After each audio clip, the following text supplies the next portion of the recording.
Lord be with you. The crux of the issue with the Lord's Supper. What do you do with Jesus's words? This is my body, this is my blood. Now, if you're a Christian prior to, 1600, the answer is obvious. The bread is his body, the wine is his blood. It just plain is. But then some people came along who were smarter than Jesus and decided that you can't take Jesus's words literally. Now, mind you, I take the metaphorical parts, the non-literal parts of the Bible, non-literally, and I take them metaphorically. And so, for example, Jesus says, I am the bread of life. Now, are we saying that Jesus is a loaf of bread? When we say that, and we say, no, Jesus is like bread. And if you want to say that Jesus is talking metaphorically there, I would say, sure, go ahead. Jesus is metaphorically, he's like bread. Bread is life-sustaining. Bread is nourishing. Bread keeps you alive. And so also with Jesus, he is the bread of life. He keeps us alive. I'm the bread of life. Now, let me give it a comparison. And here I don't have my rose with me, and so I'm going to use this pen because that's all I have with me. And if I hold up a rose and I say, my wife is a rose, all the ladies listening, their heart goes out and they say, "Aw," and they know what I mean. They know that I don't mean that she's, yay so high and, stuck in the ground with big nasty thorns and leaves and, flowers. No, I'm saying my wife is a rose. She's beautiful. She smells nice. She's wonderful to look at. She's a pleasure to be around. I want to be surrounded by my rose. Yes, I want to be my rose all the time. And so we get the metaphor. My wife is a rose, or Jesus saying, I'm the bread of life. We can understand that it's a metaphor. There's an overlap in meaning between the thing and the thing that it's like. But when Jesus says, take, eat, this is my body, take, drink, this is my blood, where's the metaphor? How is Jesus's body like bread? How is Jesus's blood like wine? I don't know.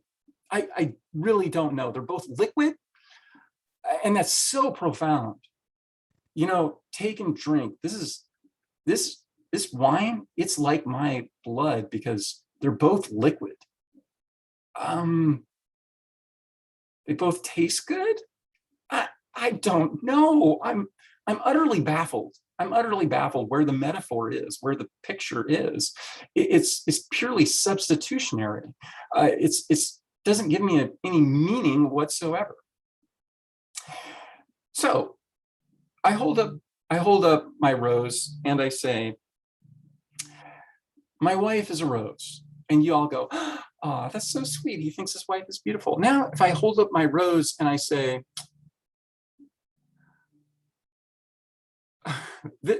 this rose is my wife. Okay? You just went from, he thinks his wife is beautiful to cuckoo, cuckoo. Does that make any sense? This rose is my wife? I'm saying that I'm married to this rose. Okay? That does not make sense. So also it doesn't make sense if Jesus is saying, this bread is my body. It's like, what? What does that mean? Unless it's his body. And when he says, this is my blood, what does that mean? Unless it's his blood. And here's where the rubber hits the road. Now this is a car. Okay.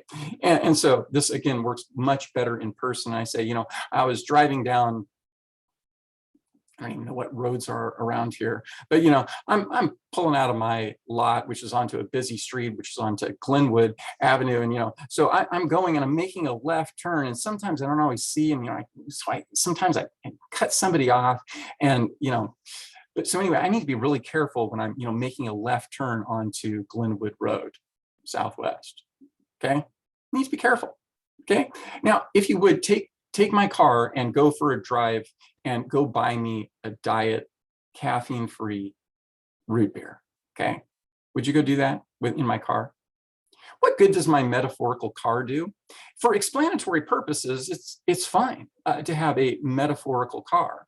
But do I want a metaphorical body of Jesus? Do I want a metaphorical blood of Jesus? What good does that do me? I need the real thing. Don't I want the real thing?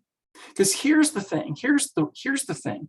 God always works through physical things. Oh, that's the next section. I don't want to jump ahead.